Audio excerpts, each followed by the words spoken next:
लूका की इंजील और उसका 22वां बाब जो 71 आयात पर मुश्तमिल है। और ईद फतीर जिसको ईद फसा कहते हैं नजदीक थी, और सरदार काहिन और फकीर मौका ढूंढ रहे थे कि उसे किस तरह मार डाले, क्योंकि लोगों से डरते थे।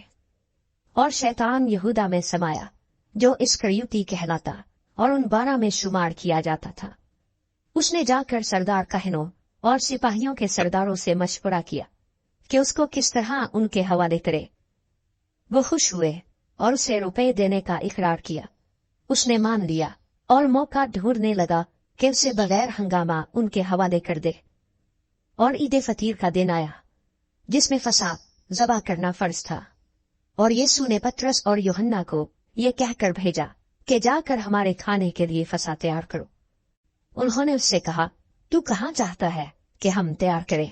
उसने उनसे कहा, देखो, शहर में दाखिल होते ही तुम्हें एक आदमी पानी का घड़ा लिए हुए मिलेगा। जिस घर में वो जाए उसके पीछे चले जाना और घर के मालिक से कहना कि उस्ताद तुझसे कहता है वो मेहमान खाना कहाँ है जिसमें मैं अपने शागिर्दों के साथ फसा खाऊं। वह तुम्हें एक बड़ा बालाखाना आरास्ता किया हुआ दिखाएगा, वहीं तैयारी करना। उन्होंने जाकर जैसा उसने उनसे कहा था वैसा ही पाया और फसा तैयार किया। जब वक्त हो गया वो खाना खाने बैठा और रसूल उसके साथ बैठे। उसने उनसे कहा, मुझे बड़ी आरज़ू थी कि दुख सहने से पहले ये फसा तुम्हारे साथ खाऊं, क्योंकि मैं तुमसे कहता हूं कि उसे कभी ना खाऊंगा जब तक वो खुदा की बादशाही में पूरा ना हो। फिर उसने प्याला लेकर शुक्र किया और कहा कि इसको लेकर आपस में बांट लो, क्योंकि मैं तुमसे कहता हूं कि अंगूर का शीरा अब से कभी ना पीऊंगा जब तक खुदा की बादशाही न आए। फिर उसने रोटी ली और शुक्र करके तोड़ी और ये कहकर उनको दी कि ये मेरा बदन है जो तुम्हारे वास्ते दिया जाता है, मेरी यादगारी के लिए यही किया करो। और इसी तरह खाने के बाद प्याला ये कहकर दिया कि ये प्याला मेरे उस खून में नया अहद है जो तुम्हारे वास्ते बहाया जाता है।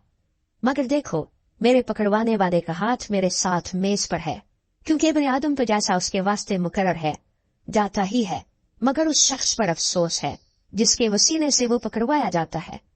इस पर वापस में पूछने लगे कि हम में से कौन है जो ये काम करेगा?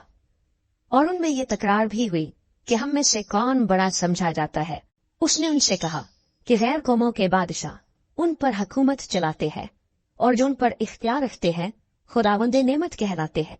मगर तुम ऐसे ना होना, बल्कि जो तुम में बड़ा है वो छोटे की मानिंद और जो सरदार है वो खिदमत करने वाले की मानिंद बने।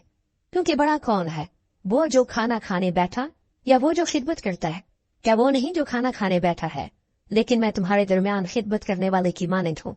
मगर तुम वो हो जो मेरी आजमाइशों में बराबर मेरे साथ रहे, और जैसे मेरे बाप ने मेरे लिए एक बादशाही मुकर्रर की है, मैं भी तुम्हारे लिए मुकर्रर करता हूँ, ताकि मेरी बादशाही में मेरी मेज पर खाओ पियो, बल्कि तुम तख्तों पर बैठकर इसराइल के 12 कबीलों का इंसाफ करोगे।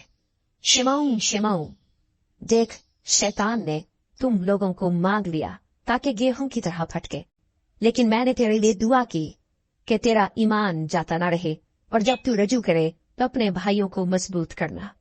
उसने उससे कहा, ऐ खुदावंद, तेरे साथ मैं कैद होने बल्कि मरने को भी तैयार हूँ। उसने कहा, ऐ पतरस, मैं तुझसे कहता कि आज मुर्ग बांग न देगा जब तक तू 3 बार मेरा इनकार न करे कि मुझे नहीं जानता। फिर उसने उनसे कहा कि जब मैंने तुम्हें बटुए और झोली और जूती बगैर भेजा था, क्या तुम किसी चीज के मोहताज रहे थे? उन्होंने कहा, किसी चीज के नहीं। उसने उनसे कहा, मगर अब जिसके पास बटुआ हो वो उसे दे, और इसी तरह झोली भी, और जिसके पास न हो वो अपनी पोशाक बेचकर तलवार खरीदे। क्योंकि मैं तुमसे कहता हूँ कि ये जो लिखा है कि वो बदकारों में गिना गया, उसका मेरे हक में पूरा होना जरूर है, इसलिए कि जो कुछ मुझसे निस्बत रखता है वो पूरा होना है। उन्होंने कहा, ऐ खुदावंद, देख, यहाँ 2 तलवारें हैं। उसने उनसे कहा, बहुत है। फिर वो निकलकर अपने दस्तूर के माफिक जैतून के पहाड़ को गया और शागिर्द उसके पीछे हो लिए, और उस जगह पहुंचकर उसने उनसे कहा, दुआ करो कि आजमाइश में न पड़ो। और वो उनसे बामुश्किल अलग होकर कोई पत्थर का टप्पा आगे बढ़ा और घुटने टेक कर यूं दुआ करने लगा कि, ऐ बाप, अगर तू चाहे तो ये प्याला मुझसे हटा ले, तो भी मेरी मर्जी नहीं बल्कि तेरी ही मर्जी पूरी हो। और आसमान से एक फरिश्ता उसको दिखाई दिया। वो उसे तकवीत देता था। फिर वो सख्त परेशानी में मुब्तला होकर और भी दिलसोजी से दुआ करने लगा, और उसका पसीना गोया खून की बड़ी बड़ी बूंदें होकर जमीन पर टपकता था। जब दुआ से उठकर शागिर्दों के पास आया तो उन्हें गम के मारे सोते पाया और उनसे कहा, तुम सोते क्यों हो? उठकर दुआ करो ताकि आजमाइश में ना पड़ो। वो ये कह ही रहा था कि देखो, एक भीड़ आई और उन 12 में से वो जिसका नाम यहूदा था उनके आगे आगे था। वो यीशु के पास आया कि उसका बोसा ले। यीशु ने उससे कहा, ए यहूदा, क्या तू बोसा लेकर इब्ने आदम को पकड़वाता है? जब उसके साथियों ने मालूम किया कि क्या होने वाला है तो कहा, ए खुदावन, क्या हम तलवार चलाए? और उनमें से एक ने सरदार काहिन के नौकर पर चलाकर उसका दहना कान उड़ा दिया। यीशु ने जवाब में कहा, इतने पर किफायत करो, और उसके कान को छूकर उसको अच्छा किया।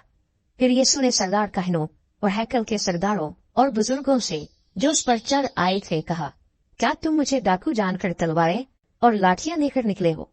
जब मैं हर रोज हैकल में तुम्हारे साथ था तो तुमने मुझ पर हाथ न डाला, लेकिन ये तुम्हारी घड़ी और तारीकी का इख्तियार है। फिर वो उसे पकड़ कर ले चले और सरदार काहिन के घर में ले गए, और पतरस फासले पर उसके पीछे पीछे जाता था। और जब उन्होंने सहन के बीच में आग जलाई और मिलकर बैठे तो पतरस उनके बीच में बैठ गया। एक लौंडी ने उसे आग की रोशनी में बैठा हुआ देखकर उस पर खूब निगाह की और कहा, ये भी उसके साथ था। मगर उसने ये कहकर इनकार किया कि ए औरत, मैं उसे नहीं जानता। थोड़ी देर के बाद कोई और उसे देखकर कहने लगा कि तू भी उन्हीं में से है। पतरस ने कहा, मियां, मैं नहीं हूं। कोई घंटे भर के बाद एक और शख्स यकीनी तौर से कहने लगा कि यह आदमी बेशक उसके साथ था, क्योंकि गलीली है। पतरस ने कहा, मियां, मैं नहीं जानता, तू क्या कहता है? वो कह ही रहा था कि उसी दम मूर्ख ने बांग दी, और खुदावंद ने फिर कर पतरस की तरफ देखा, और पतरस को खुदावंद की वो बात याद आई जो उससे कही थी कि आज मूर्ख के बांग देने से पहले तू 3 बार मेरा इनकार करेगा। और वो बाहर जाकर जार जार रोया। और जो आदमी यीशु को पकड़े हुए थे उसको ठट्ठों में उड़ाते और मारते थे, और उसकी आंखें बंद करके उससे पूछते थे कि नबूवत से बता, तुझे किसने मारा? और उन्होंने ताने से और भी बहुत सी बातें उसके खिलाफ कही। जब दिन हुआ तो सरदार काहिन और फकीर यानी कौम के बुजुर्गों की मजलिस हुई, और उन्होंने उसे अपनी सदरे अदालत में ले जाकर कहा, अगर तू मसीह है तो हमसे कह दे। उसने उनसे कहा, अगर मैं तुमसे कहूं तो यकीन न करोगे, और अगर पूछूं तो जवाब न दोगे। लेकिन अब से इब्ने आदम कादरे मुतलिक खुदा की दाहिनी तरफ बैठा रहेगा। इस पर उन सब ने कहा, बस क्या तू खुदा का बेटा है? उसने उनसे कहा, तुम खुद कहते हो